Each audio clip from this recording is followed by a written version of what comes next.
U.S. military trials of Guantanamo Bay detainees will continue despite a key Supreme Court decision, according to the country's Attorney General.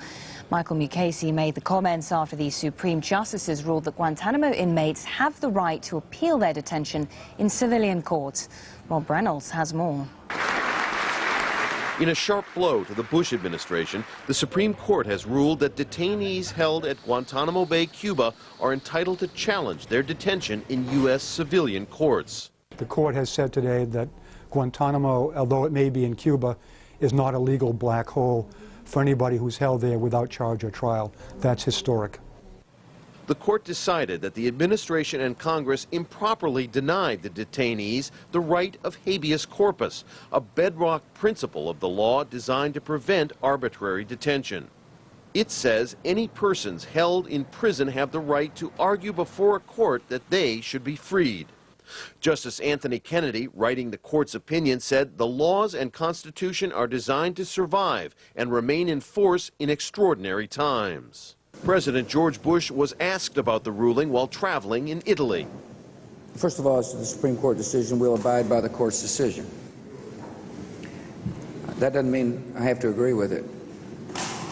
It's a deeply divided court, and I strongly agree with those who dissented that, and their dissent was based upon their serious concerns about U.S. national security. There are about 270 men remaining in prison on the island base. Some of them have been there for 6 years or more. The court's move does not mean the detainees will immediately be released, nor does it address the issue of whether the president has the authority to detain people as part of the so-called war on terror. The U.S. government says those military trials, sometimes called commissions, will proceed.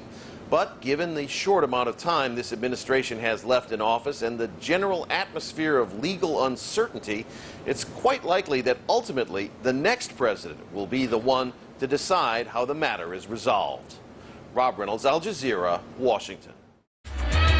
President Bush is on a farewell tour to Europe.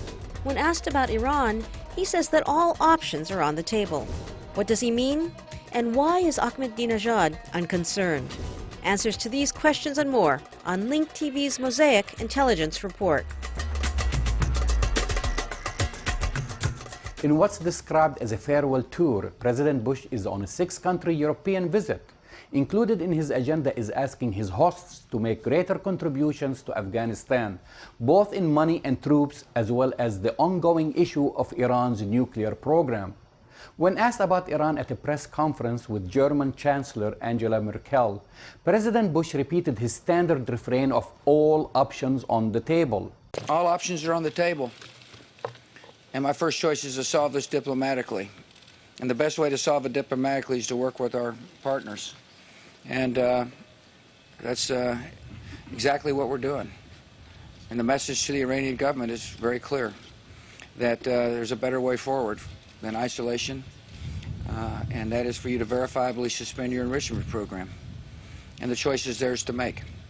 The president has used this statement frequently in the past, but it seems to have lost its luster since used at the Rose Garden in 2006 when responding to reporters about Iran's nuclear file and Ahmadinejad's defiance regarding it.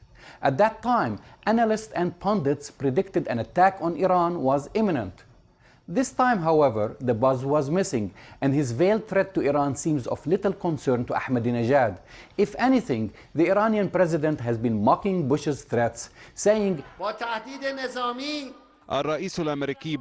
In the past few days, the United States President Bush met with officials of many countries, but he should realize that his term is up and his dream of harming Iran will not materialize. I say to him, your term is up and you will not be able to harm even 1 centimeter of Iran's holy territories.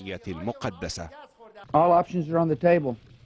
Obviously, Mr. Bush did not make a direct threat about attacking Iran. Many experts would argue the all options on the table slogan can mean many things.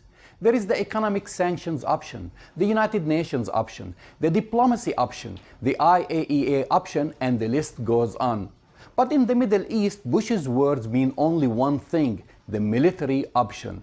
This is how most journalist colleagues of mine interpret it whenever Bush or Rice make such statements. They always ask me, is Bush going to attack Iran? As if I were a guru on the Bush administration's war intentions.